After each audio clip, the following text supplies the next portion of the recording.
ఇంగ్లీష్లో ఉండేంత ఎనాలిసిస్ తెలుగులో ఉండదు అనేది నేను చదివిన కామెంట్ అన్న. దీన్ని మీరేమంటారు? అంటే మీకు అదే నేను అంటుంది, మన తెలుగు ఫీడ్ వచ్చేపాటికి మన తెలుగు వాళ్ళు అందరం సినిమాలకి చాలా దగ్గరగా ఉంటాం. సినిమా అంటే తెలుగు వాళ్ళు అంటే సినిమా. స్పోర్ట్ని కొంచెం డీటెయిల్డ్గా చూడాలనుకునే వాళ్ళు కూడా ఉంటారు. ఇంగ్లీష్ అంతా మనకు అలవాటైంది, టెక్నికాలిటీ ఎక్కువ కావాలనుకునే వాళ్ళు ఉంటారు. కానీ మాకు జనరల్గా మాకు మీటింగ్స్ కానీ, మాకు ఛానల్ మీటింగ్స్, మాకు అవుట్పుట్ మీటింగ్స్ ఇట్లాంటివి అయినప్పుడు ఏంటంటే ముందుగా మేము మాట్లాడుకున్నట్టే మన ఫీడ్ ఏం డిమాండ్ చేస్తుంది. Okay, don't get into too much of technicality. మాకు ఇన్స్ట్రక్షన్స్ ఉంటాయి.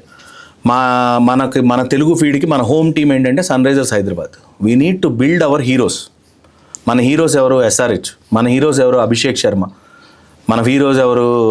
ఇషాన్ కిషన్. మన హీరోస్ ట్రావిస్ హెడ్. సో మనం వాళ్ళని బిల్డ్ చేస్తేనే మన మార్కెట్లో ఉన్న వ్యూవర్స్కి నచ్చుతుంది. సో అవునన్నా కాదన్నా మనం ఇంత క్రికెట్ ఆడాం ప్రేమ్, న్యూట్రల్గా క్రికెట్ చూడాలనుకుంటాం ఎవరైనా సరే. ఎవరు ఏమీ వాళ్ళు SRH అంటే అభిషేక్ శర్మ ఏమి ఇక్కడ పుట్ల, తను పుట్టింది పంజాబ్ కానీ ఆడుతుంది SRH. హీరో బిల్డప్ అనే ఒక కాన్సెప్ట్లో మేము ఏం చేస్తామంటే కొంచెం ఎక్కువ బిల్డ్ చేస్తాం వాళ్ళని. సరిగ్గా ఆడపోయినా కమాన్ SRH ఆరెంజ్ ఈసారి Sunrisers Hyderabad wild fire batting చేస్తే ఇట్లాంటివన్నీ చేస్తాం. వ్యూవర్స్కి చాలామందికి ఏంటంటే వాళ్ళకి అది కొంతమంది న్యూట్రల్గా చూడాలనుకునే వాళ్ళకి నచ్చదు. వీళ్ళేంటి వన్ సైడెడ్ కామెంటరీ చెప్తారు అట్లా అంటది. సో వ్యూవర్స్కి ఏంటంటే అర్థం అవ్వాల్సింది వి బిల్డ్ అవర్ హీరోస్. మా నరేటివ్ ఆ సైడ్లో ఉంటుంది కాబట్టి చేస్తాం, కానీ we don't want to do one side commentary అట్లా చేయాలని ఏమి ఉండదు. సో ఇలాగే ఉండదన్న. అంటే నేను ఇంగ్లీషు లేదంటే తెలుగు చూస్తాను, ఇప్పుడు మోస్ట్లీ తెలుగే చూస్తున్నాను. అదర్ లాంగ్వేజెస్లో కూడా వాళ్ళ హోమ్ టీమ్ని సపోర్ట్ చేయాలి అన్నది ఉంటుందన్న. అంతే. ముంబై ఇండియన్స్ ఉంది, మరాఠీ కామెంటరీ ఉంటే they need to build there heroes. Okay, ఇప్పుడు RCB ఉంది, కన్నడ కామెంటరీ మీరు అసలు అది చూస్తే కన్నడ అర్థమైతే వీళ్ళకేంటి ఇట్లా పిచ్చెక్కిందా ఏంటి అలా అంటారు. దేవుడా నువ్వు దేవుడివి, నువ్వు లేని జీవితం లేదు టైప్లో ఉంటుంది వాళ్ళ కామెంటరీ.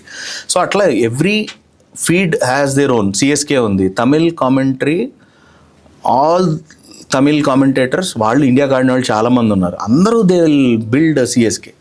సో నరేటివ్ అట్లానే నడుస్తుంది. సో అగైన్ అన్న ఒక చిన్న క్వశ్చన్, ఇప్పుడు మీరు DCలో ఆడారన్న, ఇప్పుడు SRHని ఎలివేట్ చేస్తున్నారు. చాలామంది ఏంటంటే ఆ DCతో ఉన్న కనెక్ట్ SRHతో పోయింది అనేది డిస్కషన్ అన్న నేను చూసింది సోషల్ మీడియాలో కానివ్వండి, లేదంటే ఇన్ పర్సన్ కానివ్వండి. DC అప్పుడు ఏంటంటే స్టిక్కర్లు వేసుకొని రోడ్ల మీద గోల చేస్తా అది ఇది అంత హంగామా ఉండేది.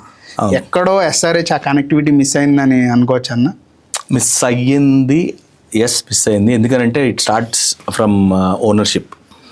ఢిల్లీ డెక్కన్ చార్జెస్ ఉన్నప్పుడు మనకి డెక్కన్ క్రానికల్ వాళ్ళు ఓనర్స్ వాళ్ళు ఏంటంటే కరెక్ట్గా క్యాచ్మెంట్ ఏరియాస్ అంటే ఆంధ్ర, ఒరిస్సా, ఇప్పుడు అక్కడ ఫ్రాంచైజీస్ లేవు.